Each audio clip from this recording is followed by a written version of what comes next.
इहुआदा मारा ज्वाइन कुता वश न्यूज़ रिपोर्टर सादिया बलूचा। जी सादिया बलूच तफसीलात से आगा बेकम मारा। जी बिल्कुल Korangi industrial area police cash मैना ची लुट्टितगी जर 5 करोड़ सी 1 लाख कलदार बरामद कोता और 4 मुलजिम हम दसगीर कुतगा। एसएसपी कोरंगी हसन सरदार नियाजियावती कारगजा प्रेस कॉन्फ्रेंस से गुश्ता कि 19 सितंबर 2020 सया कोरंगी इंडस्ट्रियल एरिया कैश मैने ड्राइवर जुवेबा सिक्योरिटी गार्ड बहाने अच्छी वैन अच्छी कश्तगी और वैने हवार फरार बिता पुलिस पटुपुल्ला मुलजिम जुएब ब्राज जैन लुटतगी जर्रांगू बरामद कोता और मुलजिम जुएब ब्राज जैन तफ्तीश नियामा दिगे सह साथी हामिद अताउर रहमान और इरफान निशानदही कोता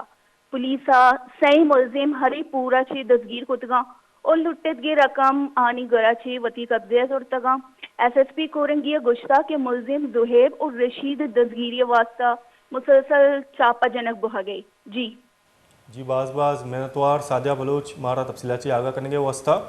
यकरंदे पदा में शुमारा सरपदे दें कि Karachi Korangi industrial area police सा केश हुए अच्छा लुट्टे तक 5 करोड़ सी 1 लाख कलदार बरामद कोता और 4 मुलजिम हम दसगीर कनक बुतगा गुशक बो गए कि पुलिस से रेदा सही मुलजिमा हरीपुर अच्छा दसगीर कनक बुता मरकजी मुलजिम जुहेब और रशीदा दसगीरी वास्ता पुलिस से निमगाचा यक्षला चापा जनक बुता।